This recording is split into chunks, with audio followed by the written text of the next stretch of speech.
Just like being sad a few times doesn't mean you're depressed, having maybe a few binges and a poor relationship with food doesn't mean you have an eating disorder at the same time. Pretty bold statement, and I just want to clear this up firstly. Labeling is so impactful. It can be detrimental, can set you on this path of, hey, I am this person, but it also can be awakening. For me, I use it as a superpower. I almost see this as a butterfly effect. I had an awful relationship with food, so much so that I struggled for 10 years, had an eating disorder as a result of it, and now I actually help people with problem eating patterns fix them. What a crazy cool world that is, and life to live. But I have so many conversations with people that maybe are labeling themselves incorrectly and believe that they have something that, and maybe the title, the thumbnail of this video is the reason you've clicked, but to be honest, the bulk of what I want to talk about isn't whether we should label a bad relationship with food as an eating disorder or not, but is more so helping you fix your relationship with food. To start seeing food as a friend and a fuel source, rather than something we need to obsessively track, minimize, restrict, and reduce.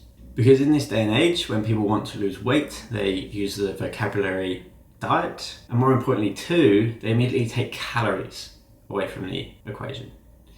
They don't think, oh, I should probably just move my body more to start with. They just think I need to eat less.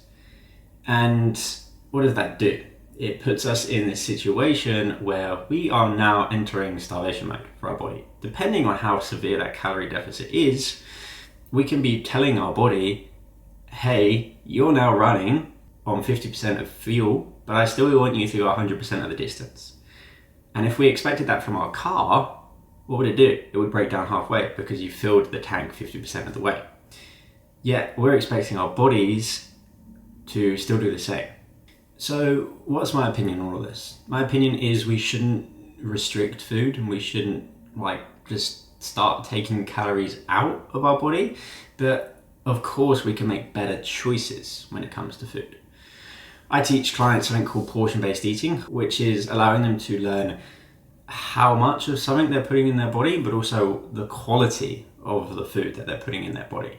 So that this way we're able to put ourselves in a calorie deficit to actually effectively lose weight without feeling like a scientist in order to do it. But more importantly, we create that calorie deficit not actually through food, but more so through movement. Because it's actually not that healthy to just eat well and not move our body. We need to be doing both.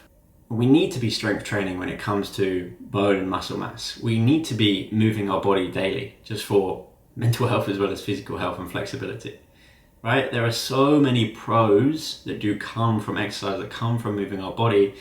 I'm talking like an exercise here. I'm just saying if you go for a daily walk, that is amazing, right? I'd rather you go for a daily walk and eat the same as you do now than restrict your calories by 500, 1,000 calories a day and don't do any exercise.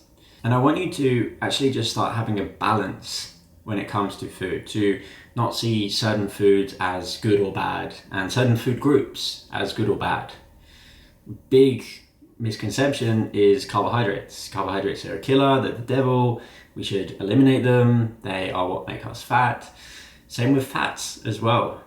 That's the one thing that people want to avoid as soon as they go on a diet. All right, low fat everything, low sugar everything. So what I want you to do is have consistent meals over the course of the day, breakfast, lunch, and dinner. And more importantly, try to keep these meals as balanced as possible. So have meals that include protein, carbs, fats, as well as fiber every single time. And treat each food group as equally important to one another. Because when we start to normalize food, we actually normalize the relationship we have between it, and we start to see it as a friend and a fuel source, and something that actually gives us energy over the course of the day to then promote us to do healthier actions, to sleep better, to be better with our partners, to move better, to have the energy to train. But unfortunately we don't. And we don't because it's a lot easier to simply restrict 500 calories, 1,000 calories every day than it is to find time to walk or to find time to go to the gym. And again, that's because we're not making the time for ourselves. We're not prioritizing enough. We're spending too much time at work, scrolling our phones, beers at the pub, however you spend that time.